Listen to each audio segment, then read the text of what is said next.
Namaskar. Welcome to my YouTube channel eGeo. Everything is Geography.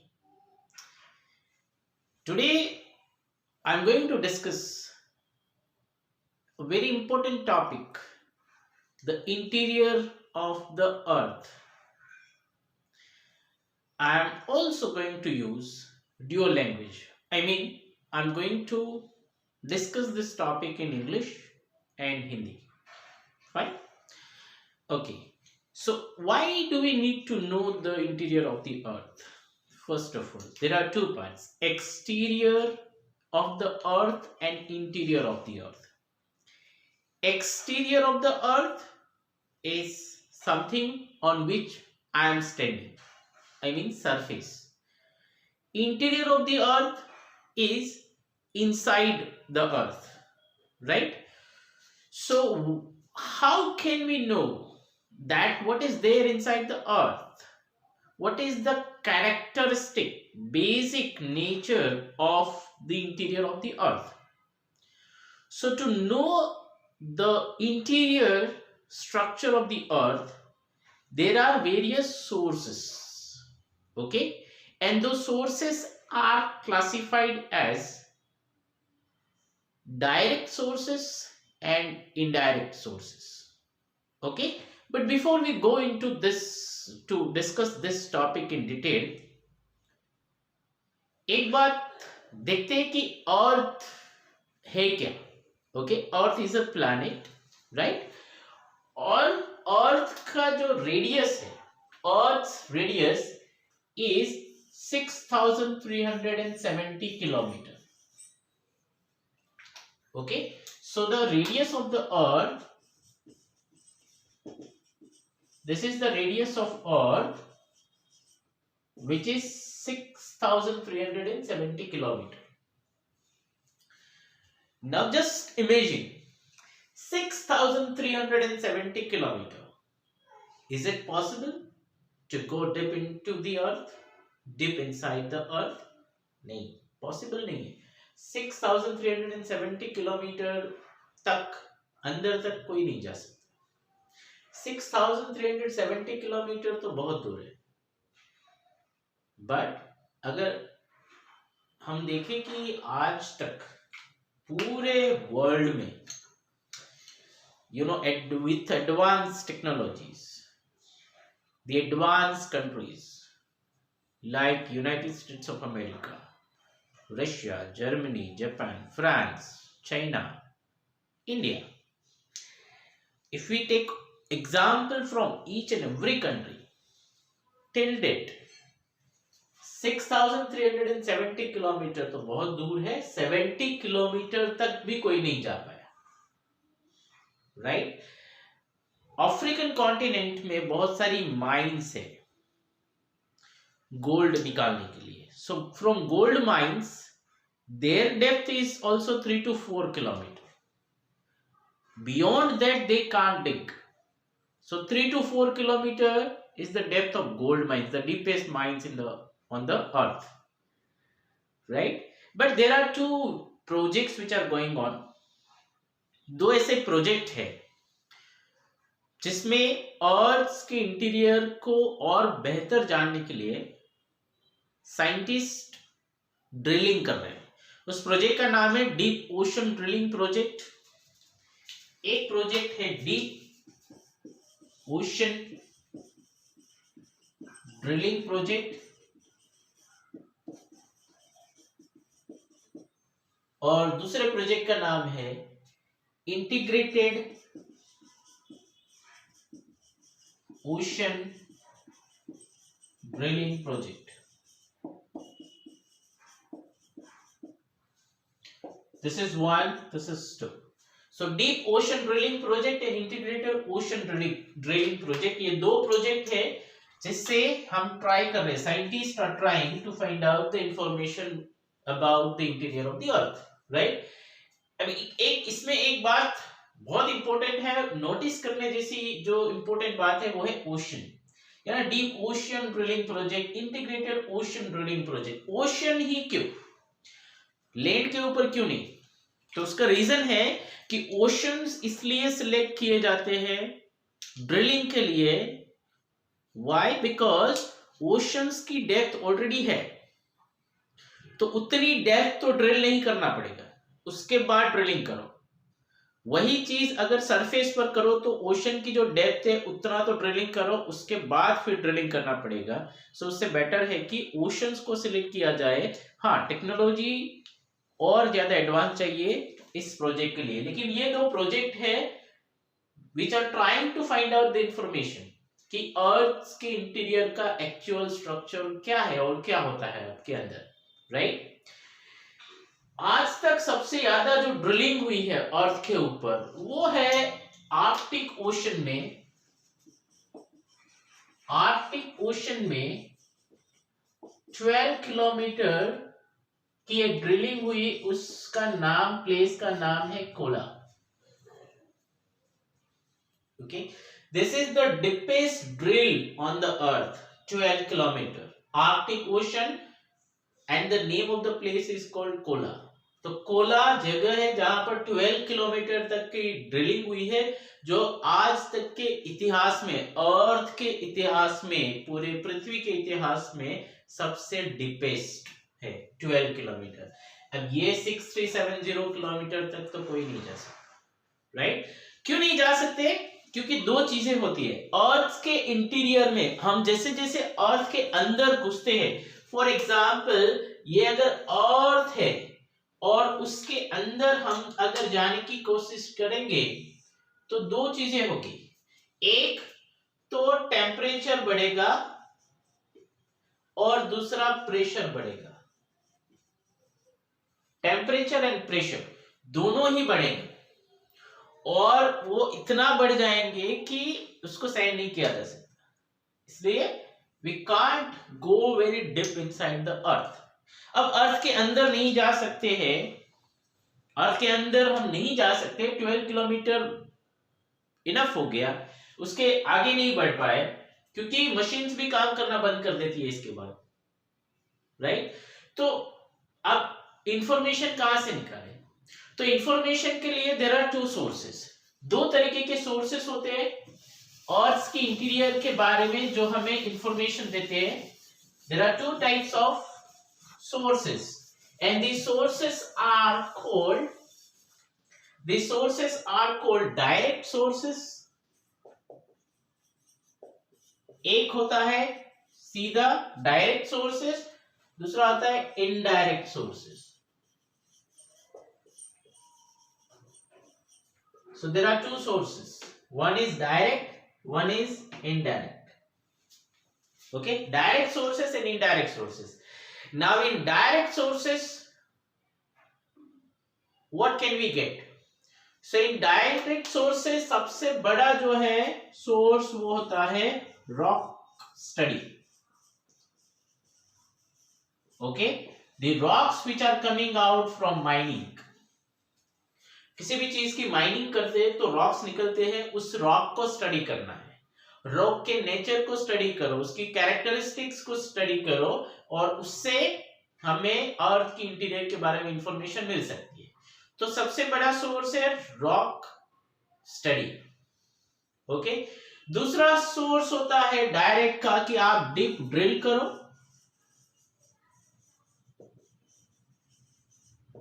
Okay, do the deepest drilling, find out information। so deepest drilling और rock study, जो rocks है उसकी study करो या फिर deepest drilling की study करो। and one more information which we can get as direct source is study volcanic eruptions। जो लावा बाहर आएगा, the lava which comes out, we can study lava also because lava is coming out from deep within the earth। वो वहां से आ रहा है जहां तक हम नहीं जा सकते, as human being we can't reach there directly। तो लावा बाहर तो आता है, उस लावा को स्टडी करो, उससे भी अर्थ के इंटीरियर के बारे में इंफॉर्मेशन मिल सकती है। ओके, लावा को लेबोरेटरीज में लिया जाता है, उसके रॉक का क्या स्ट्रक्चर है, उसमें कौन से मिनरल्स है, क्या उसकी स्टेटस कैरेक्टरिस्टिक्स है, उसके ऊपर इंफॉर्मेशन। सो ये there are three sources, right, three ways which can give us the information. Okay. Indirect sources बहुत सारे हैं। इनडायरेक्ट सोर्सेस से इंफॉर्मेशन ज्यादा मिलती है और बहुत ज्यादा सोर्सेस अवेलेबल है, जैसे कि अर्थ के इंटीरियर का टेम्परेचर स्टडी करो या pressure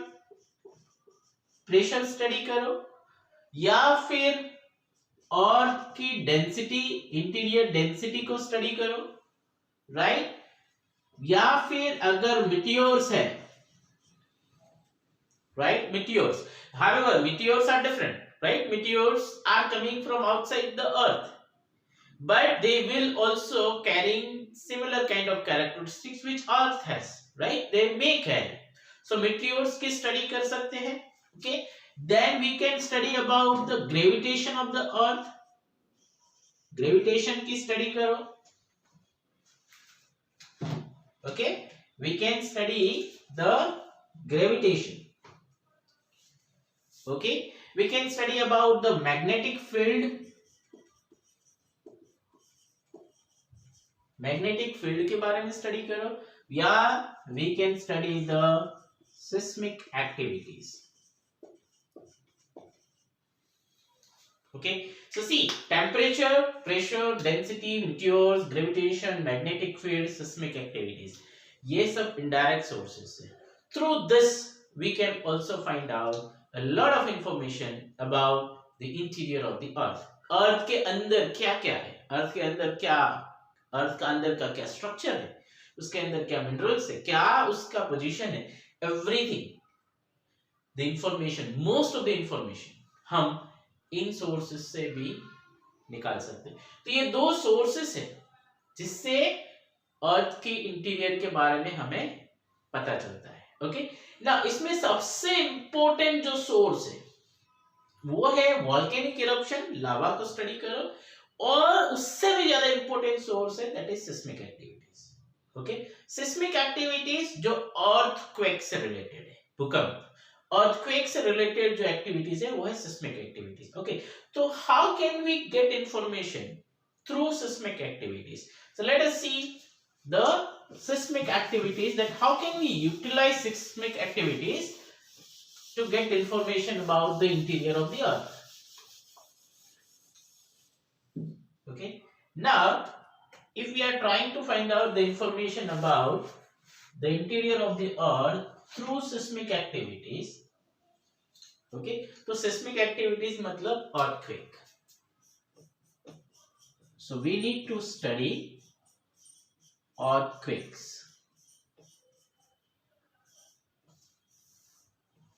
okay.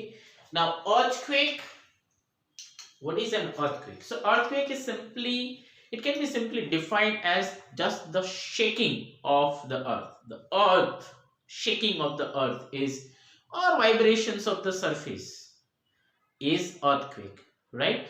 Now as far as earthquake is concerned, you see the earth, okay, so what is there? The crust of the earth, the crust or the lithosphere, the crust or the lithosphere is 200 kilometer,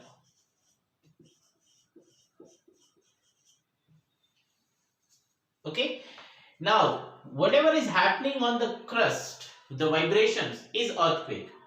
अब earthquake होने के पीछे क्या reason है? तो earthquake भी बहुत अलग टाइप्स के होते हैं. There are three types, majorly three types of earthquakes. We will learn about that as well.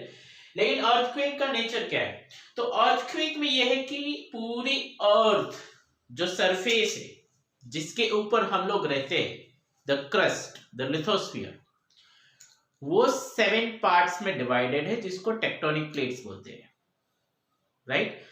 तो पूरी earth is divided into 7 parts. It means that the crust of the earth is divided into 7 major parts जिसको tectonic plates बोलते हैं.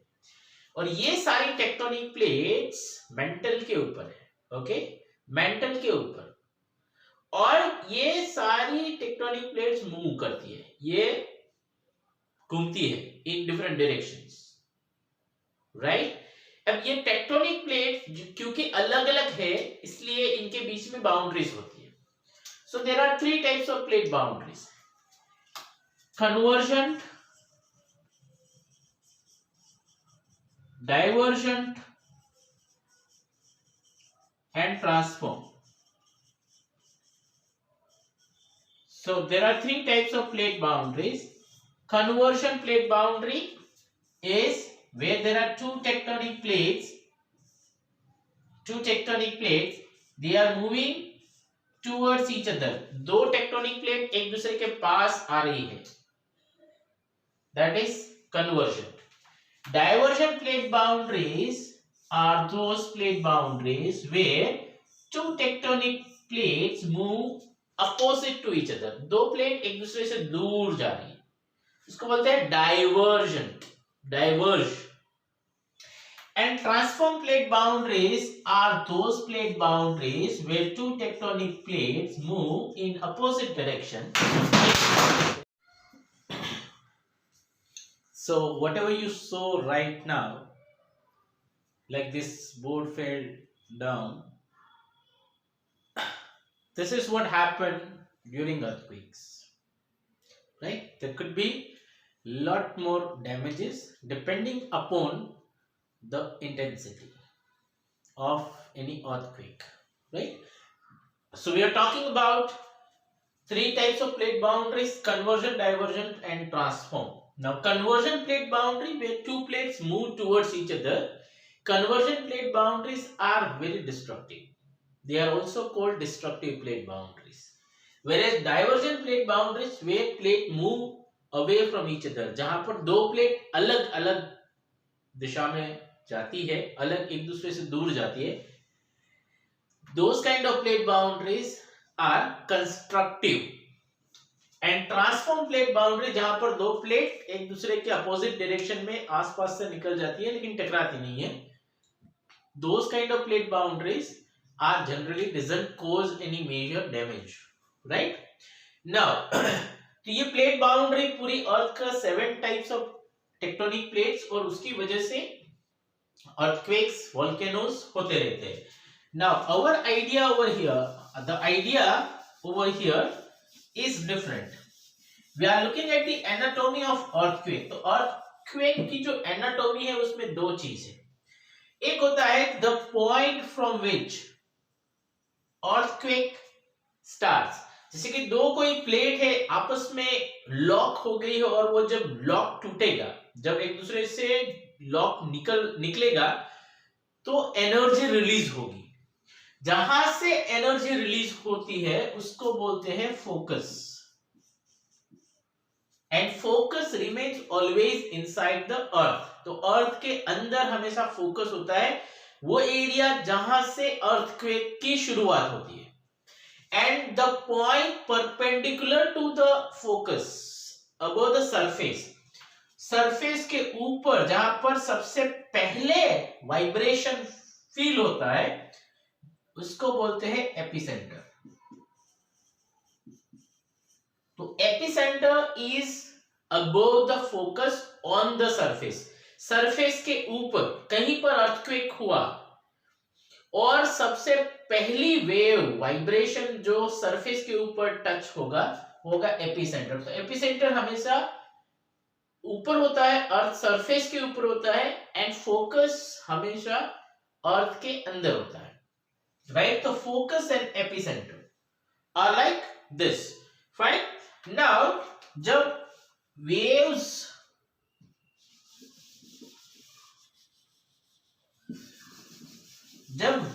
Travel करती है तो वो क्या होता है?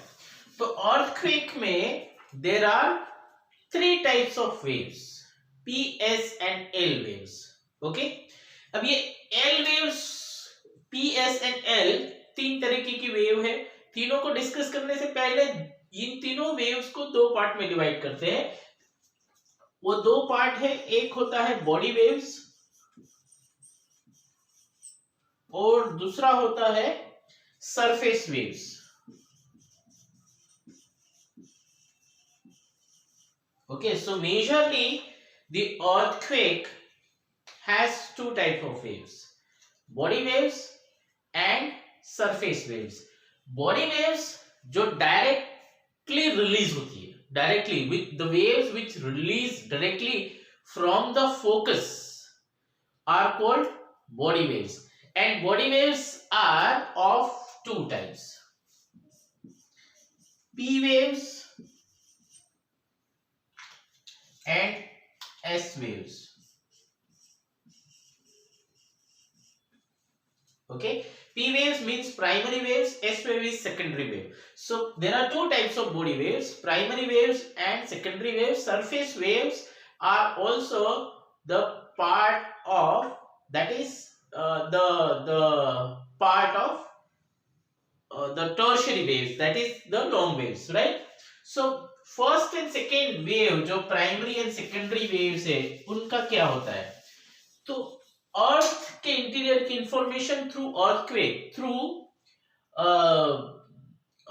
the how we can identify, how we can find out the information about the interior of the earth. तो उसमें ये होता है कि अर्थ सरफेस को, अर्थ को अगर हम इस तरीके से देखें, ओके, तो earth has its core, this is the core, right? Now suppose earthquake has started from this point, okay, तो यहां से वेव्स की शुरुआत होगी। अब ये कोर है, मेंटल है और क्रस्ट है, यहां से शुरुआत हुई तो waves will start travelling this way, this way the waves will start traveling.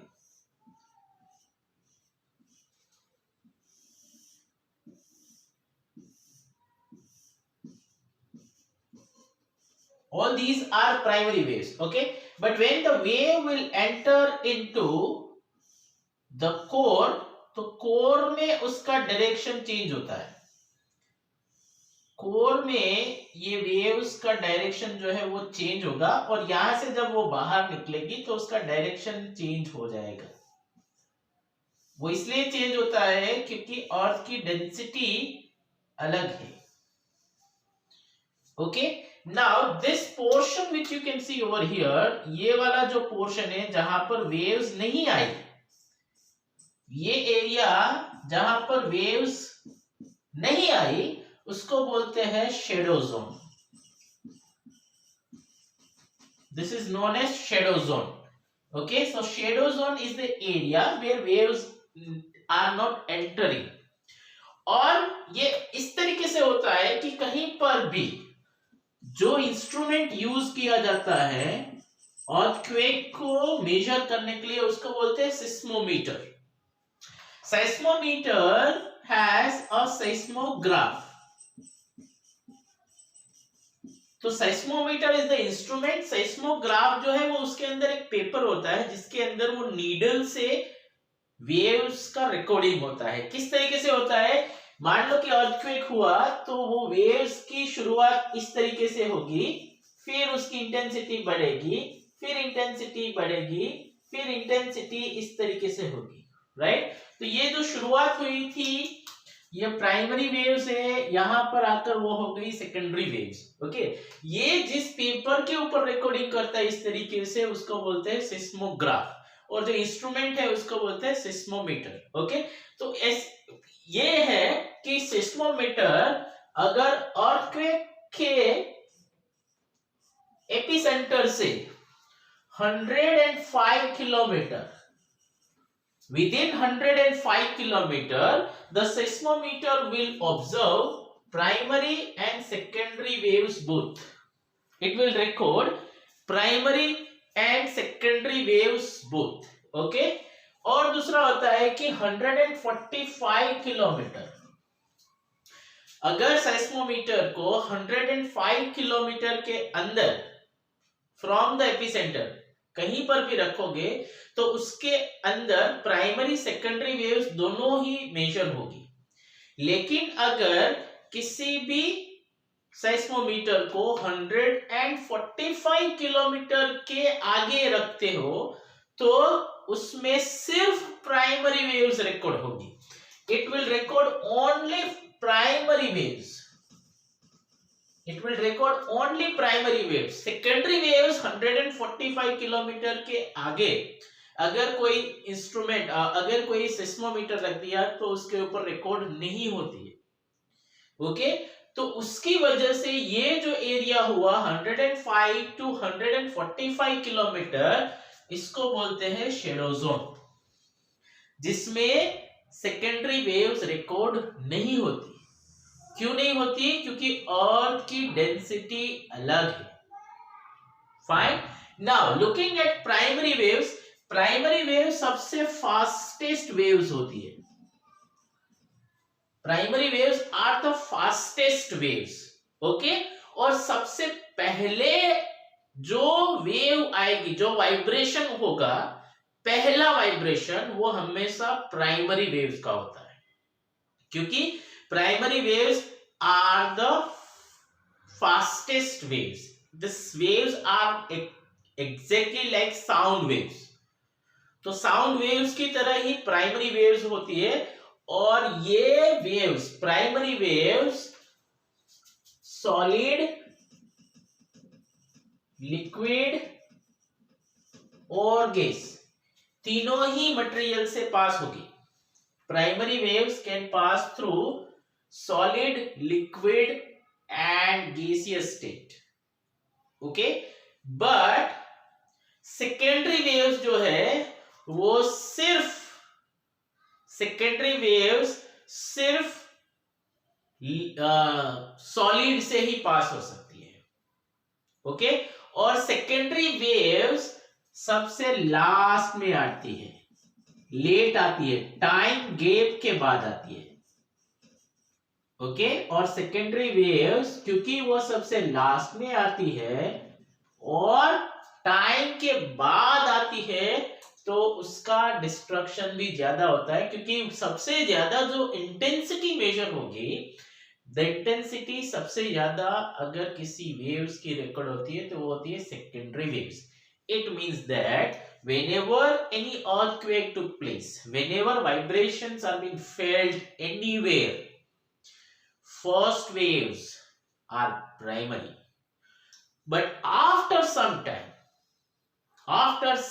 time, when again vibrations are going to be felt, कुछ मिनटों के बाद, कुछ टाइम गैप के बाद, अगर वाइब्रेशंस फिर से फेल्ट होते हैं, फिर से फील होते हैं किसी एरिया में, तो वो सेकेंडरी वेव्स होती है। और सेकेंडरी वेव सबसे ज्यादा डिस्ट्रक्टिव होती है, क्योंकि सेकेंडरी वेव्स की इंटेंसिटी सबसे ज्यादा होगी। तो secondary waves are destructive in nature. सबसे ज्यादा अगर कोई वेव डिस्ट्रक्टिव है तो वो है सेकेंडरी वेव्स, ओके। तो ये डिफरेंस है प्राइमरी एंड सेकेंडरी वेव्स का। ये होता है शैडो जोन। शैडो जोन क्या है? 105 किलोमीटर से 145 किलोमीटर, ये दोनों के बीच का जो डिस्टेंस है वो है shadow zone. Shadow zone actually क्या है? जहां पर अर्थक्वेक के वाइब्रेशंस फेल्ट नहीं होते। क्यों नहीं होते? क्योंकि उस एरिया में वेव्स ट्रैवल नहीं करती। क्यों नहीं ट्रैवल करती? क्योंकि अर्थ की डेंसिटी और कंपोजिशन अलग अलग है। क्रस्ट, मेंटल एंड कोर, तीनों का कंपोजिशन बिल्कुल अलग है। इसलिए ये अर्थक्वेक की जो वेव्स है वो दूसरी जगह पर, कुछ जगह पर फेल्ट नहीं होती, राइट। बेस्ड ऑन दिस, ये यहां से जो शुरुआत हुई वही वेव जब यहां पर आएगी तो इसका मतलब ये हुआ कि यहां पर भी अर्थक्वेक रिकॉर्ड होगा। यहां से शुरू हुआ, this is the focus, epicentre यहां पर हो गया, लेकिन उसकी वेव्स यहां पर भी फेल्ट हुई, राइट। लेकिन इस एरिया में, इतने एरिया में अगर कहीं पर हमने सिस्मोमीटर रखा है तो यहां कहीं पर भी वो वेव्स रिकॉर्ड नहीं होगी, क्योंकि ये एरिया शैडो जोन हो गया। यहां पर वेव्स रिकॉर्ड हुई क्योंकि ये एरिया जो है वो 105 किलोमीटर के अंदर पड़ता है, राइट। तो ये हो गया अर्थक्वेक की waves, primary, secondary and long waves. दो तरीके की वेव्स है, body waves and surface waves. सबसे ज्यादा इंपॉर्टेंट है primary waves and secondary waves. Primary waves जैसे ही फोकस से रिलीज होगी energy, primary waves will start moving, लेकिन कुछ टाइम के बाद, क्योंकि ये अगर है थोड़ा सा भी, अगर कोई प्लेट जब लॉक हुई है तो जैसे ही वो निकलने की कोशिश करेगी वाइब्रेशन शुरू होंगे, और जब वो पूरी तरीके से इसे निकलेगी तो वाइब्रेशंस की इंटेंसिटी बढ़ जाएगी, राइट। ये इंटेंसिटी सिस्मोमीटर में रिकॉर्ड होती है, और जो स्केल रिकॉर्ड करती है उस स्केल को बोलते हैं Richter scale. Okay, so it earthquake vibrations are recorded through Richter scale on seismograph in the instrument called seismometer. Okay, Richter scale की इंटेंसिटी, ये इंटेंसिटी मेजर करता है, और ये एब्सोल्यूट नंबर में होता है 1 to 10, 10 being the most destructive, 1 is very normal, right. सो 10 तक अगर कहीं पर जाता है, अर्थक्वेक नहीं जाता है, क्योंकि अगर आप देखो तो चिलियन अर्थक्वेक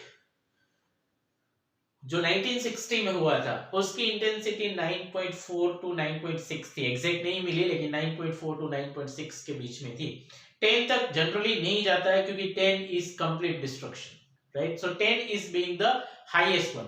इसके ऊपर एक और स्केल भी है जिसको बोलते हैं मर्केली स्केल, लेकिन मर्केली स्केल क्या करती है, वो मैग्नीट्यूड को डायरेक्टली मेजर नहीं करती, वो विजिबल इफेक्ट के ऊपर करती है। कि अगर मान लो कहीं पर अर्थक्वेक आया, कोई लोग गए वहां पर, देखा कि अरे बहुत सारी बिल्डिंग्स गिर गई है, तो उसके हिसाब से वो लोग मर्केली स्केल को यूज करते हैं। और मर्केली स्केल में जो नंबर यूज होता है वो होता है 1 to 12। This 1 to 12 is on Mercalli scale and 1 to 10 is on Richter scale. Okay, based on this there are 5 types of earthquakes. 5 तरीके के earthquakes होते हैं। वो 5 तरीके के जो earthquake है, सबसे ज्यादा earthquake वर्ल्ड में जो आते हैं, the highest number of earthquakes in the world are registered as tectonic earthquakes.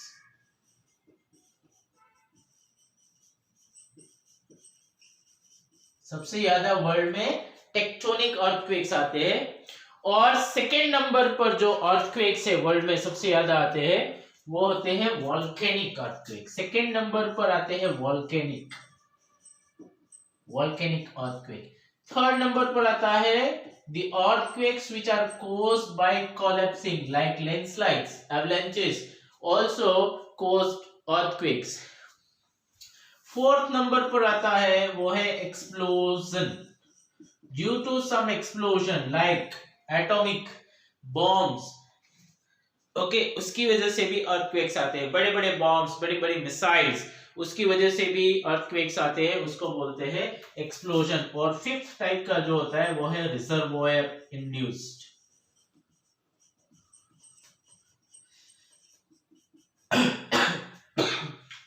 So tectonic earthquake किस तरीके से आते हैं, जब दो टेक्टोनिक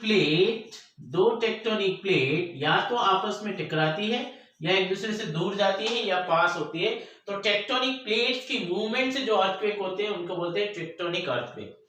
वोल्केनिक अर्थक्वेक क्या है, वोल्केनिक अर्थक्वेक में due to the volcanic eruption, like कहीं पर भी वोल्केनिक इरप्शंस होते हैं, वोल्केनिक इरप्शंस, तो वोल्केनिक इरप्शंस की वजह से भी, क्योंकि वहां पर भी ब्लास्ट जैसा कुछ होता है, तो उसकी वजह से भी अर्थक्वेक आते हैं, that those earthquakes are called volcanic earthquakes. किसी भी जगह पर, जैसे कि मान लो कि माउंटेन से और उससे अगर कोई चीज गिरती है नीचे, बहुत बड़ी बड़ी चीजें, अगर लैंडस्लाइड्स होती है, एवलांचेस होते हैं, तो उसकी वजह से जो अर्थक्वेक आते हैं, those earthquakes are called collapse earthquake. Explosion earthquakes are due to the bombs. Okay, कहीं पर कोई छोटा सा बॉम्ब है, बॉम्ब के फटने की वजह से जो अर्थक्वेक्स आते हैं, एटॉमिक वेपन्स को जब टेस्ट किया जाता है तो उसकी वजह से भी अर्थक्वेक आते हैं, या मिसाइल्स टेस्ट की जाती है उसकी वजह से भी, सरफेस टू सरफेस मिसाइल्स जब टेस्ट करते हैं उसकी वजह से अर्थक्वेक आते हैं, वो उनको बोलते हैं explosion earthquake. And reservoir induced earthquake means बड़े बड़े डैम्स, जब बड़े बड़े डैम्स बनाते हैं रिवर के ऊपर, तो पानी उसमें जितना ज्यादा स्टोर होगा उतना ही वेट बढ़ता है, किसी भी रिवर के across, for example there is a river like this and a dam has been constructed over here, तो डैम बनने से ये पूरा पानी भरेगा यहाँ पर, पानी भरने की वजह से इसके नीचे की जो सरफेस होगी उसके ऊपर बहुत ज्यादा वेट पड़ेगा, वेट की वजह से प्लेट की मूवमेंट हो सकती है और उसकी वजह से अर्थक्वेक आते हैं, उसको बोलते हैं reservoir earthquakes. So basically there are 5 types of earthquake: tectonic, volcanic, collapse, explosion and reservoir induced. Right? तो ये होता है, ये सारे earthquake की वजह से हमें कहीं ना कहीं, खास करके पहले दो टेक्टोनिक एंड वॉल्केनिक अर्थक्वेक की वजह से और किसी भी तरीके के अर्थक्वेक की वजह से हमें अर्थ की इंटीरियर की इंफॉर्मेशन मिल सकती है. क्यों मिल सकती है? क्योंकि वहां पर वेव्स होती है, primary, secondary and long waves. तो 3 तरीके की जो वेव्स है उसके नेचर के हिसाब से वेव्स कब ट्रैवल कर रही है, कितना टाइम ले रही है, डिस्टेंस कितना कवर कर रही है, उसके हिसाब से हम अर्थ के इंटीरियर के बारे में इंफॉर्मेशन कलेक्ट कर सकते हैं. So this is all about the interior of the earth, how to get information. Okay, in second part we will learn about the structure of the earth. Structure of the earth में हम crust, mantle और core के बारे में थोड़ी सी information collect करेंगे, and then in the same video we will also collect some information on volcanic eruptions. Right? So ये था interior of the earth का first part. Right?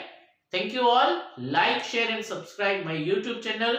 A simple E-Geo, everything is geography. Thank you.